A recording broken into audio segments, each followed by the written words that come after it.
For the Between Two Minds podcast with our hosts, Judge Mentalist and Bernardo Rodriguez. Can they really tell you what you're thinking? What up, what up, what up? Hey, what's going on, everybody? This is new. Obviously, we've been doing the Between Two Minds behind the scenes podcast since we started this whole thing.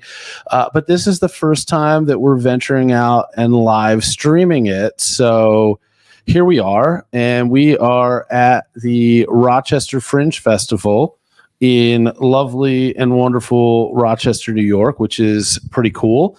It is Friday the 13th, and we have been in Rochester since Monday afternoon. And it's, by the time we'll be leaving probably late Sunday or very, very early Monday. So we'll have spent just about a week here. We are in downtown, so you could probably hear somebody's car alarm going off out behind us. The timing is great. Yeah, so welcome to it. And if you followed in the past in any of the episodes leading up to this, which you may or may not have. So if you're catching this on the live stream on one of the Facebook channels or on the YouTube channel and don't know about the podcast that we've been doing for over a year now, it's not regular. Because we did an episode shortly after the very first show that we did is Between Two Minds. So it's not like normal podcasts that will do an episode every week or every 2 weeks or 2 episodes a week. We do our episodes typically after a show or after we go to somebody else's show or a conference or a lecture or something that's worth talking about. So you're not necessarily getting an episode every week or every month. Sometimes you'll get 3-4 all in a blitz. Sometimes we slack off and don't do them right away because we're at least think we promoted it before, to be honest with you. No, not so much. It's ever been publicly promoted. Yeah, it's just kind of a thing. So if you're on Spotify, it is. It's really anywhere that you would get your podcasts, Between Two Minds behind the scenes. Also, we will probably do, if we're doing podcasts on locale, kind of like we're doing right now, they're going to come across live streamed next weekend. I'm going to be at the Michigan Hypnosis Conference in Detroit, Michigan.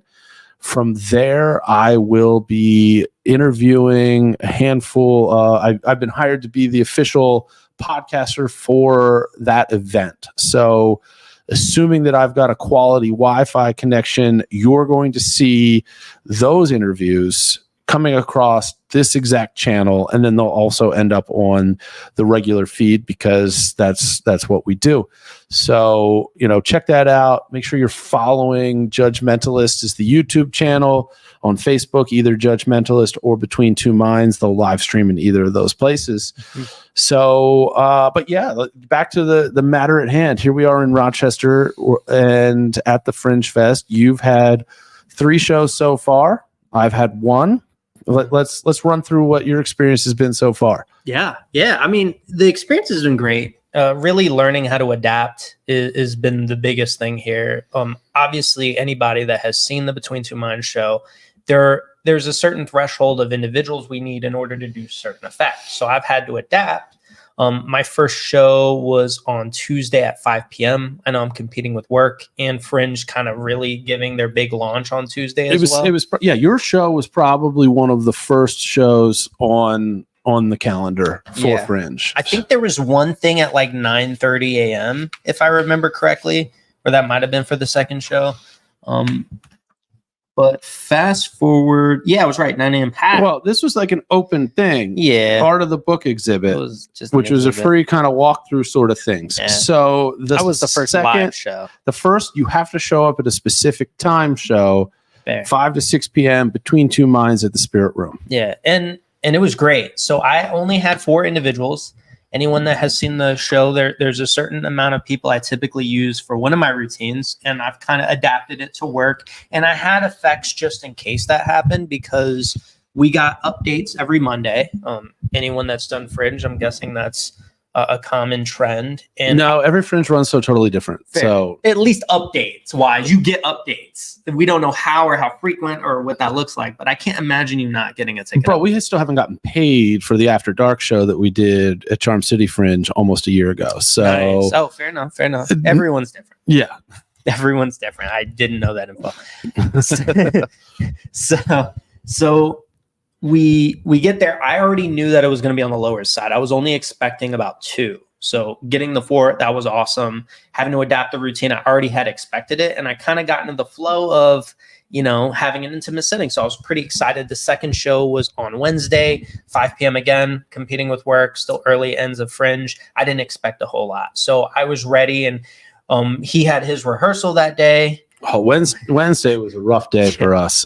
Shows went well, but as far as the running around was concerned, so as many of you may know, we are here in an Airbnb, as you can see in the background. It is on the 3rd floor of the building that Bernardo's venue, the Spirit Room, which we'll talk about shortly, is on the 1st floor. So super convenient, especially because if you could pick one of us to have our venue be close to the Airbnb, it would be his, because the load in, he's got more stuff. He's got props on stage. This was the perfect setup. And we totally lucked into this because you don't know the address that you're booking. When you book it, you got the general locale, and then boom, it happens to be the same address, which was awesome. So my venue is about a 5 to 6 minute drive from here, which is not a big deal at all. But I had scheduled on Wednesday a rehearsal at my venue at 4:00 p.m., which I thought was going to just be me coming in, plugging in gear, testing the sound, and rolling out, which is what it should have been. But then the sound didn't work the way that it was supposed to. It's a movie theater. They had a HDMI type of setup, which is for audio and video. And it just, if I were to... For Macs, it's not convenient. It doesn't work for the Apple products as well. Could it have worked? Yes.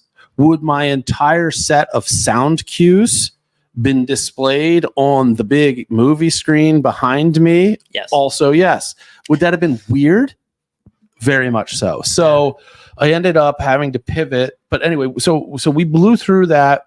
The rehearsal, quote unquote, was longer than I expected it to be, because I thought that, hey, number one, we got there early thinking that, not realizing that some people actually want to, quote, rehearse and run through their entire show, which the people before me doing a rehearsal were running through their entire show. So they legit went to 4:00.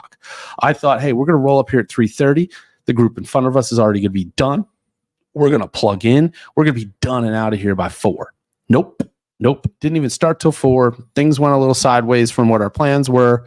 We walked out of there basically planning on bringing the Bose S1 speaker that I've used at a couple of shows, which is the backup plan, which I ended up using, and it worked perfectly. But from there, zip all the way across town to not just get to Bernardo's show on time, but also have to get it all set up and everything on time, which we did, but it was a little rushed. And to be fair, we started a little bit later and still ended at like a solid time, nothing crazy over. So we did good. We did very good. And luckily this specific show, I didn't have anyone coming right after me, so I wasn't causing any holdup. I knew that ahead of time. But it was hop back in the car and drive across town, because his show ended at 6 and my show started. My first show was that night and started at 7. So we didn't really have a ton of time. We had the time that we needed to break down and pack everything back up and head across town. But it was tight. Any other day, we don't have overlap on our shows. The only other days where there's 2 shows are Saturday and Sunday.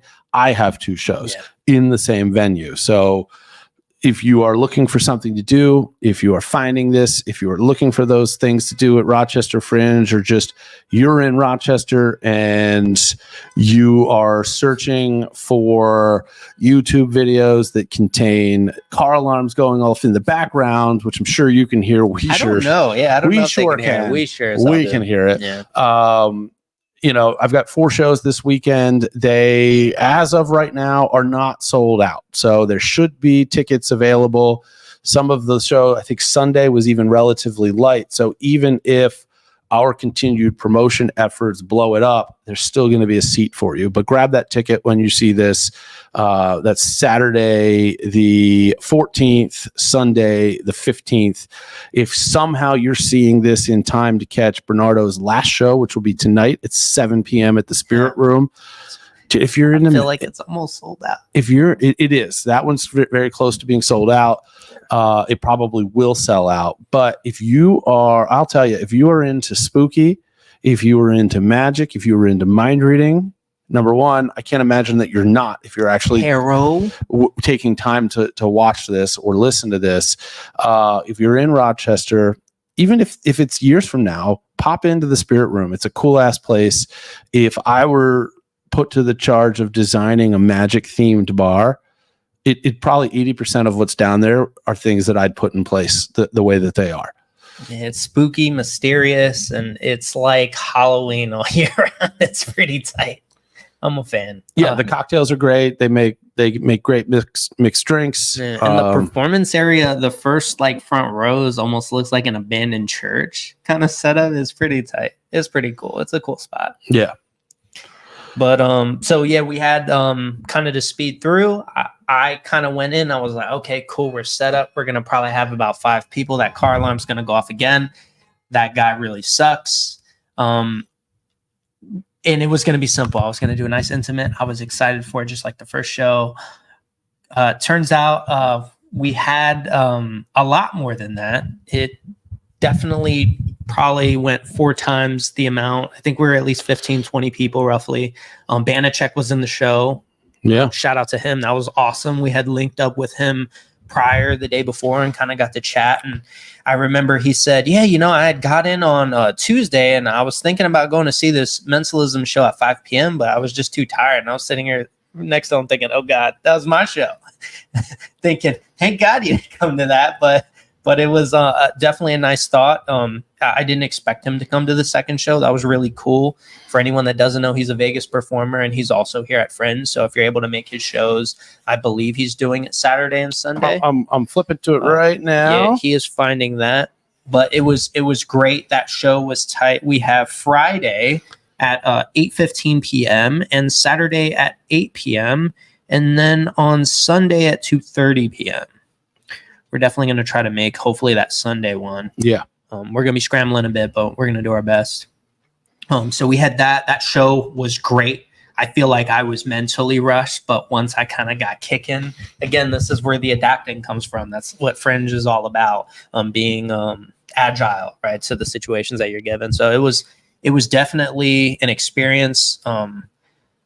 Skipping forward to yesterday, that show had a lot more people up front, we knew, and then more people kind of came in after that, including Jordan Rooks, who's also doing a show, 6 Impossible Things.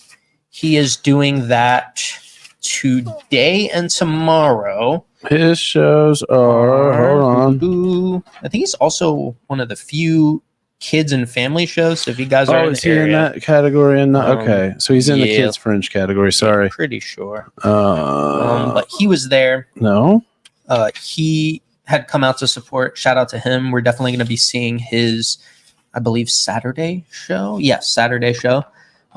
Soon we will have. I don't know if his is going to be in the kids. I thought it was in comedy. I don't think so. But I'm not seeing it now. Oh no, there's more pages to the comedy. All right. Oh, here it is. There it is. Yeah, Friday, 6 p.m. Which, if you're coming to Bernardo's last show, you won't be able to go to his show tonight because it starts before. You won't be able to get there from there to here. You'd be rushing. Yeah. Saturday, 8 p.m. So he's only got 2 shows. It's all ages. It's family friendly, so it's definitely cool and worth checking out. Mm-hmm. If you are in Rochester and you are catching this in time, and you've got kids, that's a perfect one to take them out to. It's like a parody magic show with I think it's a legit magic show, mm-hmm. but it's a parody Alice in Wonderland. of Alice in Wonderland on the theme. Yeah. You know, so, and I only say that because there are people out there. There's a guy in Vegas named Leo's who does a parody magic show. Oh, fair. So fair. he's poking That's fun at some of the trite elements of many magic shows. That's not what this is. I think it's a legit magic show from everything that Jordan's told me, but it's a parody theme around Alice in Wonderland. So yeah, and the Thursday, so yesterday's show, we had him. We had a solid audience. It was great. It's more adapting, kind of behind the scenes things on my end. But we got through it. Show was great. I had a ton of fun. I had this chemist who definitely kept me on my feet with words I could have never pronounced. that guy priced himself out of the room. Yeah, Sanguine's going to be playing in my mind for probably the rest of my life. If you know, you know. And now coming up to Friday, which was the one I had the most ticket sales from the beginning of the thing, I already knew I was going to do the kind of regular version of the show I'm used to. So today should be a pretty awesome day, and I'm excited. I believe I have family coming out. They kind of said, "Oh, we might come," and then I haven't heard anything, so they may try to like keep it as a surprise. I don't know. If not, I have a bunch of people in Rochester that love me, and I'm very excited. Hopefully, we see some of the peeps that we saw at a local bar when we were promoting, because that was a good time. Yeah, we had a bunch of spots that we hit up. Man, I will tell you, this place has changed so much since the last time I was in this area. I was expecting to roll back up here. And one of the things that drew me to apply to this Fringe was the history that I had in Rochester. And then I show up here expecting to have, what's up, Frankie? How are you? Yeah. I was expecting to have all these nostalgic moments, and none of it's happened. Like I've legit felt like there is no like, okay, go back to a place that you're familiar with and let the autopilot kick in. It's all so different, so new, so built up that that's not even an option. Like retracing your steps from old breadcrumbs, they've changed this town so much. I've even gone back to some of the same places that I know that I've been to before, and they don't look anywhere near the same. And I don't mean like, oh, well, you know, it's been 20 years, so of course we've rehabbed the interior. Elkton's look different in 20 years. Oh, they wouldn't look yeah. anything like that. Well, I mean, they didn't have a Sonic 20 years ago. They didn't have a Sonic. Central Tavern wasn't there. The breweries weren't there. You know, none of the breweries in Elkton or Cecil County existed 20 years ago. So if you think about it from that concept, you know, when you live in a place, those changes feel incremental. When you leave a place for 2 decades and you come back, it's like, where am I? Like, totally felt lost, which has been fine. But we went back to and hopped around to a bunch of different places, and you know, doing strolling magic and some light hypnosis experiments and things like that in public for random ass people. And then, you know, so what we're going to learn here, because we've done plenty of this to promote shows, but not really the same way. Like now, I'm interested to see, because I've had one show, and none of the people that had one particular response that I'm curious about gauging have showed up to that show. But the weekend shows are probably easy, because most of these responses I got from college students, where when they hear that you're a hypnotist, you get the, oh, hypnotize me. Okay, cool. Come to the show. Come to the show and I'll hypnotize you. I recommend that you get there early. I recommend that you sit up front. I recommend, and I will explain to people ahead of time, I don't pick people to come up on stage. It's totally 100% a volunteer thing. And there's going to become a point in time in the show in which I call for volunteers. I play music, and then you run up on stage. So get yourself seated in a position, if you know that you want to volunteer for the show, to get up on stage early. Because what I didn't necessarily know at the time was that reasonably, there's only room for me to put 6 seats on the stage that I'm on. I've got a 12-foot by 6-foot stage. It's about 3.5 feet off of the ground. And I don't want any of my volunteers taking a swan dive off that stage. So I've got to have it positioned in a way and only enough chairs up there that I can run a safe show, because I'm not interested in people getting hurt. Hell, I almost took a swan dive off that stage in the first show. So it's super important to be aware of that. And we have it on video. Yeah, we do have it on video. To see what that looks like. So it's going to be a potentially fun clip to put out there. But yeah, one more show for Bernardo tonight. Definitely, if you're in Rochester, grab this guide. There is so much information on so many different shows in here. And ads. There's stuff for kids. There's stuff for like late night, darker stuff. There is music. There is dancing. There are belly dancers downstairs at the venue that Bernardo's in. Colin Jost is here tonight doing a show, although I'm pretty sure that's sold out. Oh, yeah, it did. That sold out quite some time ago. Look at this fire right here. Yeah, full page ad, baby. Yep, that was probably not our best use of currency, but hey, whatever. We learn a lot of lessons from being here. But these were great. These are like freaking money. Those the double-sided. For any fringe peeps looking at this, right? Find yourself somebody you're doing shows that you know and you can advocate for, and get yourself a double-sided flyer. Don't be greedy. Don't put your stuff on both sides. No one's going to look at both sides.